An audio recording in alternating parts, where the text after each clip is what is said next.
जय श्री राम। चाची माई दीदी बहली बुआ सबसे राधे राधे। आज हम बहुत पुरानी गीत लाए हैं, पहले की बुढ़िया ये गीत गावत रानी। तो आज हम सोचली तनी गाय दे देखी कितना आप लोग प्यार दुलार देते हैं। मैं अरे चटकल बाया जोरिया चोरावा लूटाई मोर गहनवा हो, चटकल बाया जोरिया चोरावा लूटाई मोर गहनवा हो। ससुर के जगाईला ससुइया दुखवा परी जाला, ससुइया दुखवा परी जाला। अरे अब के जगाई सैया छावई माधुबनवा हो, अब के जगाई सैया छावई माधुबनवा हो। चटकल बाया जोरिया चोरवा लूटाई मोर गहनवा हो, लूटाई मोर गहनवा हो।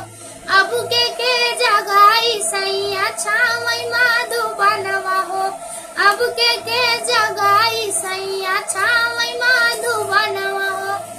अरे जेठनी के, अरे जेठ के जगाईला जेठनिया दुश्मनवा हो, जेठनिया दुश्मनवा हो। अरे भसुरु के जगाईला जेठनिया दुश्मनवा हो, जेठनिया दुश्मनवा हो।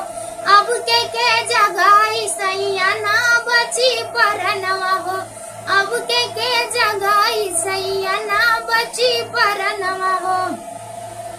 अरे चटकल बाया जोरिया चोरवा लूटे मोर गहनवा हो, चटकल बाया जोरिया चोरवा लूटे मोर गहनवा हो। अब के जगाई सैया छावई माधुबनवा हो, अब के जगाई सैया छावई माधुबनवा हो। अरे देवर के जगाईला देवरनिया भी समाधवा हो, देवर के जगाईला देवरनिया भी समाधवा हो।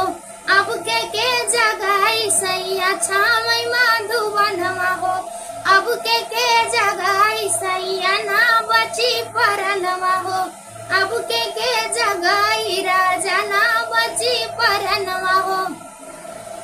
अरे चटकल बाया जोरिया चोरवा लूटल सब गहनवा हो, चटकल बाया जोरिया चोरवा लूटल स्कूल गहनवा हो।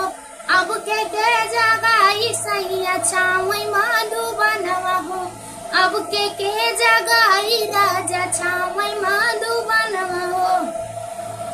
अरे सैया के जगाईला सवतिया दुश्मनवा हो, सवतिया दुश्मनवा हो। अब के जगाई राजा ना बची परनवा हो, अब के जगाई सैया ना बची परनवा हो। तो दोस्तों ये पहले बुढ़िया माई गावत रानी, आज हम गाय दिल्ली। तो आप लोग प्यार दुलार फूल गई सपोर्ट सुन ले तब गीत, न सुन ले तब सुन ली हमारे गीत जरूर।